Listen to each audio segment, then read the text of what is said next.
আল্লাহ রাসূল একটা সোজা দাগ টানলেন, টানার পরে বলছেন হাদা সাবিলুল্লাহ, এইটা আল্লাহর রাস্তা।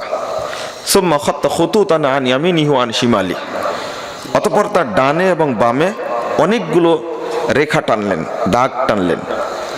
এরপরে বলছেন ওয়া হাদিহি সুবুলুন আলা কুল্লি সাবিল শাইতান ইয়াদউ ইলাই, মনে রেখো এই প্রত্যেকটি পথে শয়তান বসে আছে, সে তার দিকে ডাকছে। এই শয়তান কোন শয়তান? উত্তর দেন। হ্যাঁ,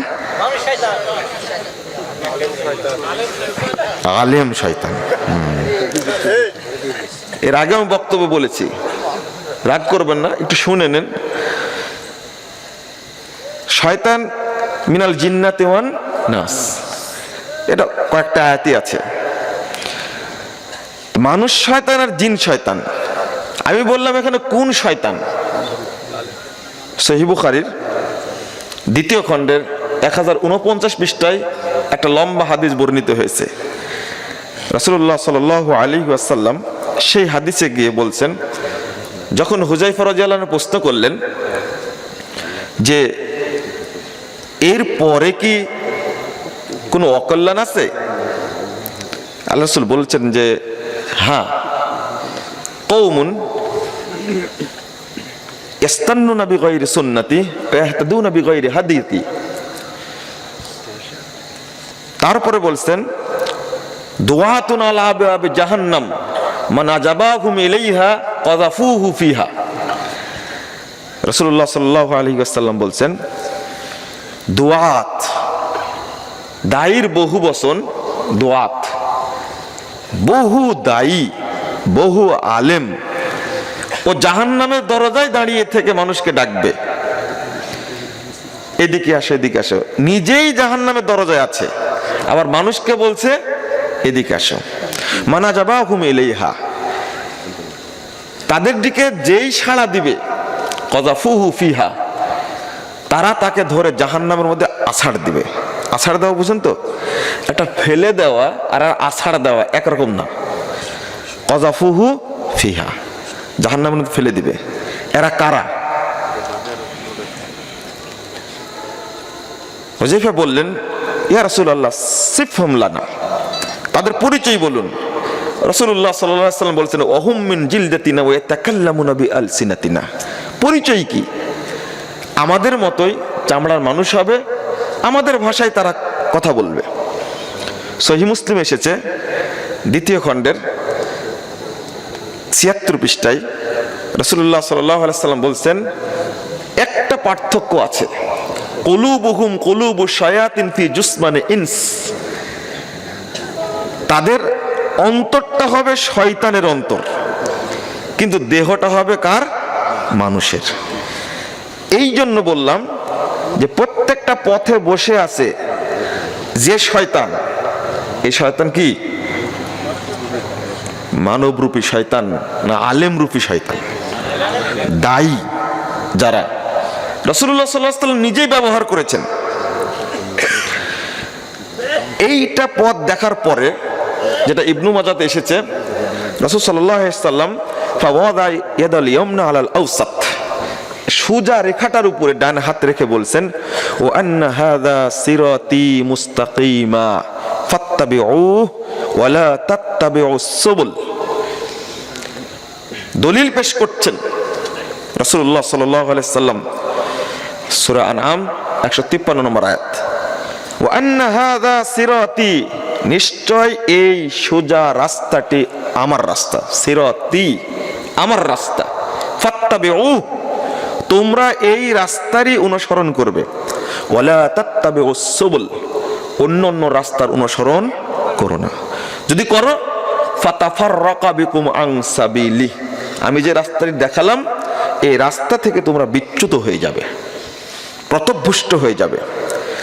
এরপরে যেটা বললেন আল্লাহ রাব্বুল আলামিন বলছেন যালিকুম ওয়াসাকুম বিহি লাআল্লাকুম তাত্তাকুন, এটা আল্লাহর পক্ষ থেকে ওসিয়ত, এটা নসিহত নয়, ওসিয়ত।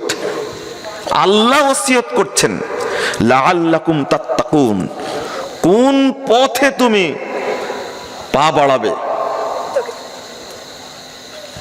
কোন পথে চলবে।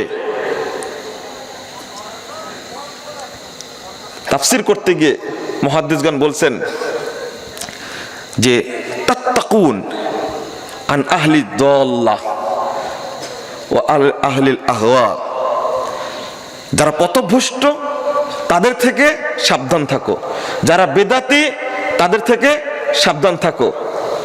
ওয়াল ফিরাকিদ দাল্লাহ, যত পথভ্রষ্ট দল আছে তাদের থেকে সাবধান থাকো। এটা আল্লাহর পক্ষ থেকে ওসিয়ত। এই জন্য আল্লাহ রাব্বুল আলামিন আমাদের চাইতে বলেছেন ইহদিনাস সিরাতাল মুস্তাকিম। তবে আরেকটা কথা, শুধু চাইলে হবে না, আমাদের একটা স্বভাব আছে যে চাইলেই তো পাবো না। সূরা আনকাবুত একেবারে শেষ আয়াতটি,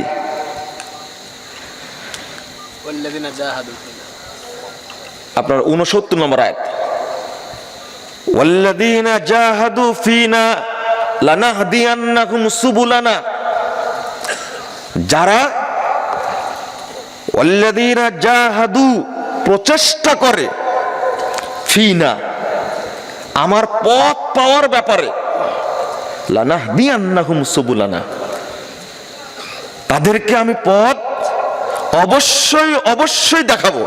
আল্লাহু আকবার। কে বলছেন এটা? আল্লাহ। তো আমার তো প্রচেষ্টাই নাই,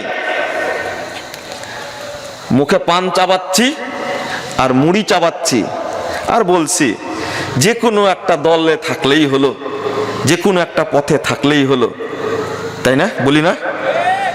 আল্লাহ বললেন একটা, সাবধান করলেন ওই পথটা চিনার ব্যাপারে। যাই বলেন ইহদিনাস সিরাতাল মুস্তাকিম, এটা একটা দোয়া, মূল জান্নাতের পথ।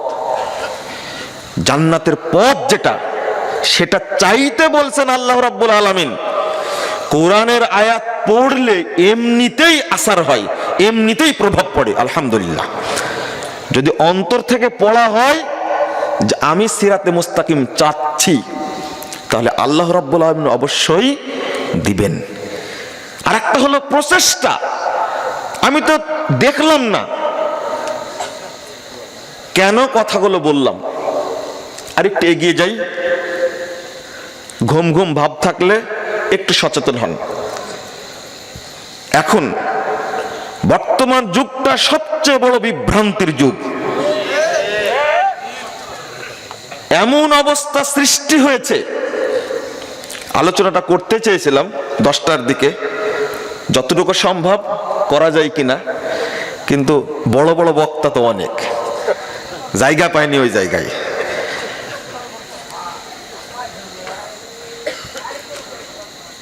বিভ্রান্তি কোন জায়গায়? আর কয়েকটি কথা বলে নি, তারপর একটু বিস্তারিত বলছি। আমাদেরকে প্রথম সিরাতে মুস্তাকিম পেতে হবে। আর একজন বললেন যে আমরা সবাই এক ট্রেনের যাত্রী, মক্কায় চলে যাব, কেউ ফার্স্ট ক্লাস, কেউ সেকেন্ড ক্লাস, কেউ থার্ড ক্লাস, কিন্তু গন্তব্য কোথায়? মক্কায়। আমার প্রশ্ন হলো, আপনি কি ওই ট্রেনের টিকিট কেটেছেন না ওই ট্রেনের যাত্রী হয়েছেন? আগে তো এটা নাকি, যাত্রী হওয়ার জন্য টিকিট কাটার দরকার না? First class, second class, third class পরে মক্কায় যাবে এই ট্রেন, এইটা কি আপনি নির্ধারণ করেছেন?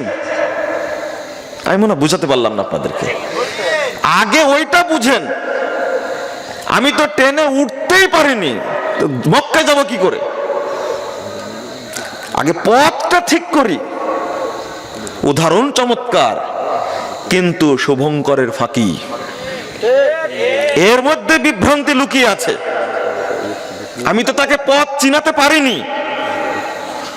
বন্ধুরা আমার, এমন ভাবে বলছেন আল্লাহ রাব্বুল আলামিন, কত শর্ত করছেন সিরাতাল্লাযীনা আনআমতা আলাইহিম, কাদের উপরে আল্লাহ ইনাম করেছেন, রহম করেছেন। এখানে ছোট্ট কথাই বলি, না বললে হয় না। আমরা এই পথটা পাবো কি করে? 60 বছর যাবৎ সালাত আদায় করছি জামাতের সাথে, ফরজ সালাতে 60 বছরে একদিনও সূরা ফাতিহা পড়ার সুযোগ হয়নি। বুঝেননি আপনারা? একদিনও সুযোগ হয়নি। আরে নফল সালাত তো সালাত, সেটা আলাদা, কিন্তু আল্লাহর কাছে কাউন্ট হবে কোনটা বেশি? ফরজটা। আরে ফরজে যখন না কুলাবে তখন না নফল, এটা হাদিস দ্বারাই প্রমাণিত। 60 বছর জামাতে সালাত আদায় করছি, সূরা ফাতিহা এত অন্যায় করেছে কেন? এত বিভক্তি, বিশেষ করে উপমহাদেশ কেন্দ্রিক ইসলামের যে অবস্থা, তার মৌলিক কারণ হলো এটা ইহুদি খ্রিস্টানদের একটা, এবং তাদের দালাল যারা দোসর, তাদের একটা গভীর চক্রান্ত মুসলিম উম্মার বিরুদ্ধে। জোটগতভাবে কিভাবে সূরা ফাতিহাকে আউট করে দেওয়া হলো, আশ্চর্য লাগে। যেখানে আমি আল্লাহর কাছে চাইবো ওয়াস্তাইনু বিস-সাবরি ওয়াস-সালাহ, আল্লাহ বলছেন ইন্নাস সালাতা তানহা আনিল ফাহশাই ওয়াল মুনকার ওয়া লাযিকরুল্লাহি আকবার। আল্লাহকে স্মরণ করার সর্বশ্রেষ্ঠ জায়গা কোনটা? সালাত। সালাতের মধ্যে আমি বলতে পারলাম না আল্লাহকে 60 বছর যাবত ইহদিনাস সিরাতাল মুস্তাকিম। কেন বললাম? ইহুদি খ্রিস্টানদের চক্রান্ত। 1 নম্বর, গায়রিল মাগদুবি আলাইহিম ওয়ালাদ-দাল্লিন। মাগজুব হলো ইহুদিরা, দাল্লিন হলো খ্রিস্টানরা। কারণ ইহুদি খ্রিস্টানরা চায় না যে পৃথিবীর প্রত্যেকটি মুসলিম প্রত্যেকটি রাকাতে সূরা ফাতিহা পাঠ করুক আর আল্লাহ ইহুদি খ্রিস্টানদের উপরে গজব নাজিল করুক। ইহুদি খ্রিস্টানরা চায় এটা? এটা কখনোই চায় না। অত্যন্ত সুকৌশলে যে হাদিসগুলো তৈরি করা হয়েছে, এখানে মাসালার মধ্যে ঢুকে গেলাম আমি। আবার ইবনু মাজার হাদিস 60 নম্বর পৃষ্ঠাটা খুলেন, মুহাম্মদুর রাসূলুল্লাহ সাল্লাল্লাহু আলাইহি ওয়াসাল্লাম বলেছেন, ইহুদি খ্রিস্টানরা মুসলমানদের যে বিষয়টি বেশি বিদ্বেষ প্রদর্শন করে সেটা কি?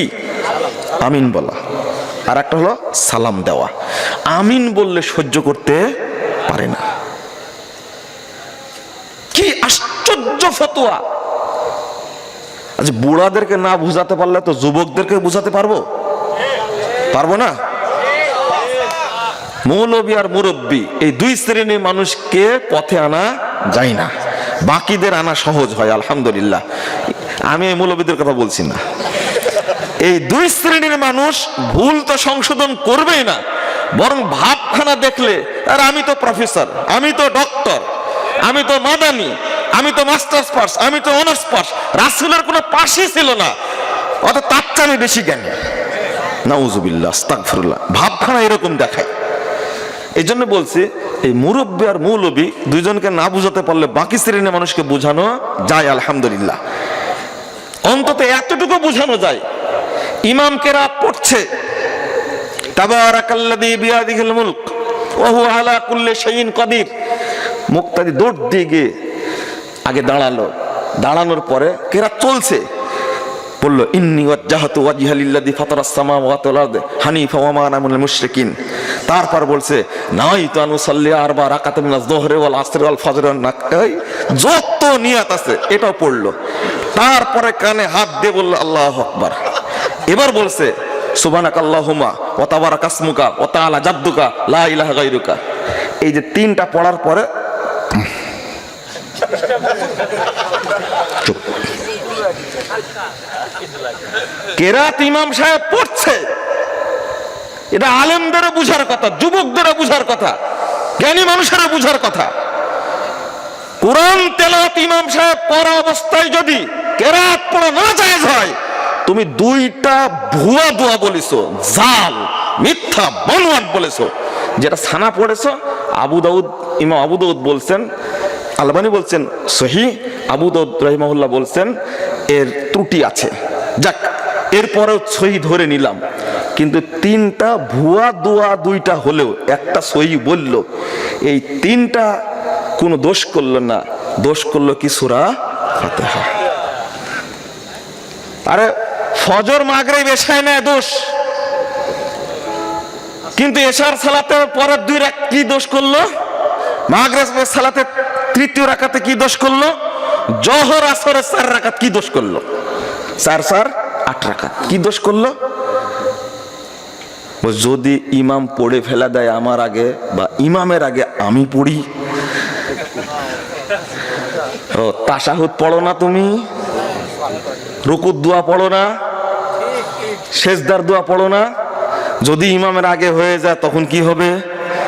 যত দোষ চাপায় কার উপরে? সূরা ফাতিহার উপরে। কত বড় শত্রু সূরা ফাতিহা তাদের। সিরাতে মুস্তাকিমের ওয়াজ করে কি করব? মূল জায়গায় যদি ঠিক না করতে পারি, এই জন্য কথাগুলো বললাম। আসলে মুসলিম উম্মাহ যেন জান্নাতের পথে চলতে না পারে, ইহুদি খ্রিস্টানদের একটা সূক্ষ্ম চক্রান্ত এটা। অতএব যুবক ভাইয়েরা বুঝো, তোমরা শিক্ষিত ভাইয়েরা বুঝো, বিসিএস ক্যাডার হয়েছেন, অনেক ডিগ্রি অর্জন করেছেন, লন্ডন থেকে ব্যারিস্টারি ডিগ্রি নিয়ে এসে কিছুই বুঝেন না, কুরআন হাতে দিলে বলে যে ইমামের উপরে দিয়ে ভর, বিসমিল্লাহি আল্লাহু আকবার। আপনি কিসের শিক্ষা অর্জন করলেন?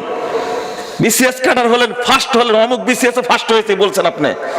একটু চিন্তা করেন, আল্লাহকে বলতে পারবেন আপনি যে ইমামের উপরে দিয়ে ভর, বিসমিল্লাহ আল্লাহু আকবার?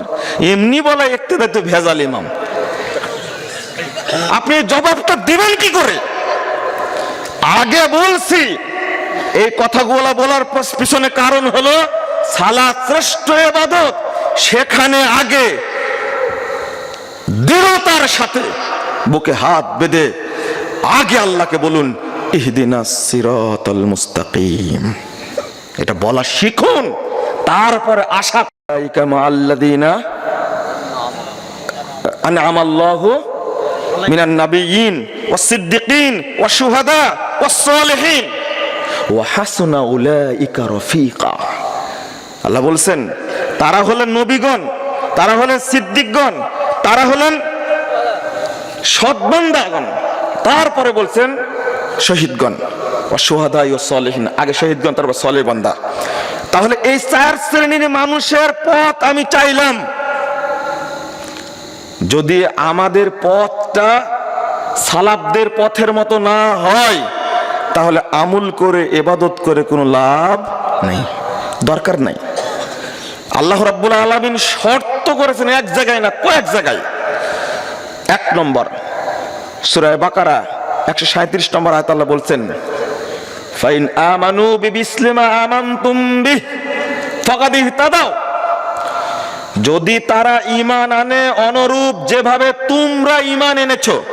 আল্লাহ বলছেন সাহাবায়ে কেরামকে, তোমরা যেভাবে ঈমান এনেছো তারা যদি ওইভাবে ঈমান আনে তাহলে তারা হেদায়েত পাবে। যদি না ফাইন তাওয়াল্লাহ ফাইন্নামা হুম ফি শিকাক, তাহলে তারা হটকারিতার মধ্যেই থাকলো। রাসূলুল্লাহ সাল্লাল্লাহু আলাইহি ওয়াসাল্লাম যেটা বলে গেছেন, আর একটা আয়াত শুনুন। আল্লাহ রাব্বুল আলামিন এখানে শর্ত করলেন সাহাবায়ে কেরাম যেভাবে ঈমান এনেছেন আমাদেরকে ঈমান ওইভাবেই আনতে হবে। এটা হলো বড় শর্ত। যদি না আনি তাহলে আমরা হেদায়েত তাবি সাবিলা মান আনাবা ইলাইয়া।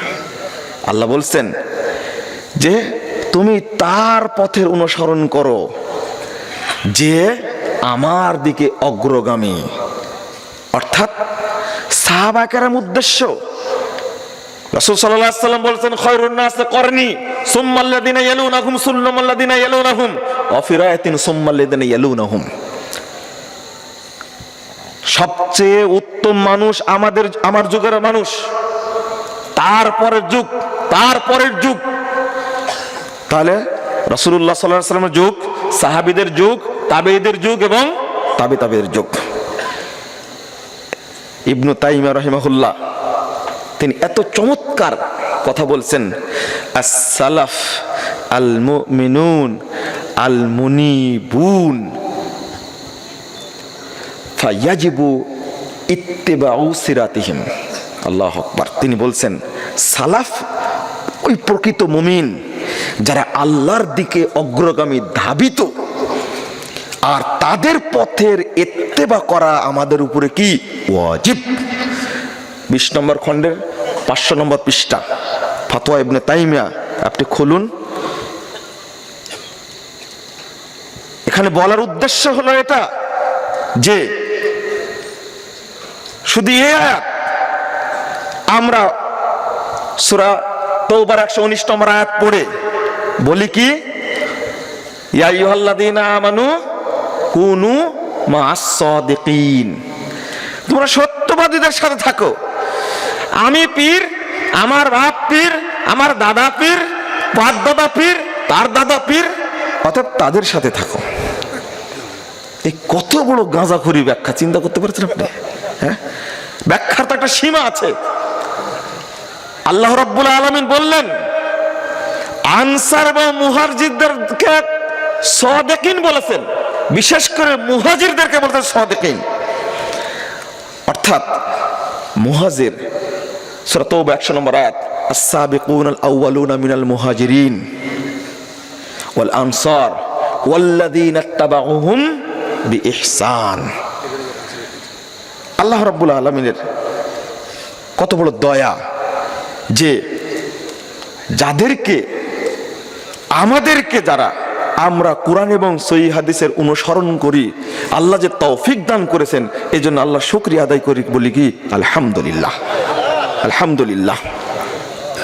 এখানে একটা কথা ভুলে গেছি, আমরা বলতে ভুলে গেছি। সহিহ আকীদা কথাটা খুব পরিচিত, সহিহ আকীদা, তাই না? যেমন সহিহ পীর ছিল, এখন সহিহ আকীদা হয়েছে। আমি আপনাকে বলবো, এই ভাষাটা বলবেন তার মানহাজ কি সহিহ? আমি মনে বোঝাতে পারিনি। মানহাজ কি সহিহ? মানহাজের কথা আগেই বলেছি, তার সাথে যোগ দিবেন মানহাজুস সালাফ। ইমাম বুখারী রাহিমাহুল্লাহ সালাফ শব্দ দ্বারা তিনি বুঝিয়েছেন সালাফে সালেহিন, নবী মুহাম্মদ সাল্লাল্লাহু আলাইহি সাল্লাম, সাহাবা কেরাম, তাবেঈন এজাম, তাবেঈনকে বুঝিয়েছেন। রাসূল সাল্লাল্লাহু আলাইহি সাল্লাম সালাফ শব্দটি নিজে ব্যবহার করেছেন। 6282 নম্বর হাদিস সহিহ বুখারীর মধ্যে এসেছে, ফাতেমা রাদিয়াল্লাহু আনহাকে বলছেন, ফা ইন্নী নিমাস সালাফু আনা লাক। সালাফ শব্দটা তোমার জন্য আমি কত উত্তম, কতই না উত্তম অগ্রগামী। অর্থাৎ আমি আগে চলে যাচ্ছি, আমার পর পরই আমার সাথে মিলিত হবে কে? তুমি। তখন ফাতেমা রাদিয়াল্লাহু আনহা তিনি আনন্দিত হলেন, তাই রাসূল সাল্লাল্লাহু, আমার আব্বার সাথে আমি সবার আগে কি হব? মিলিত হব। সালাফ শব্দটা মানে অগ্রগামী। এই জন্য মানহাজুস সালাফ।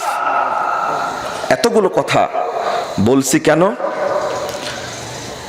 কারণ আজকে সহিহ আকীদা কথাটা যদি বলি, তাহলে শুধু আকীদাটাই সহিহ, বাকিগুলো সহিহ নয়। কিন্তু যদি বলি মানহাজ সহিহ কিনা, তাহলে তার জন্য সব কিছু চলে আসবে। সিরাতে মুস্তাকিমে চলার জন্য যা দরকার, মানহাজ শব্দটা বললে সেটা আসবে। আমরা আগে বলতাম, আগে আকীদা বুঝেন, আগে তাওহীদ বুঝেন, কিন্তু আজকে বলছি আগে মানহাজ বুঝার চেষ্টা করেন।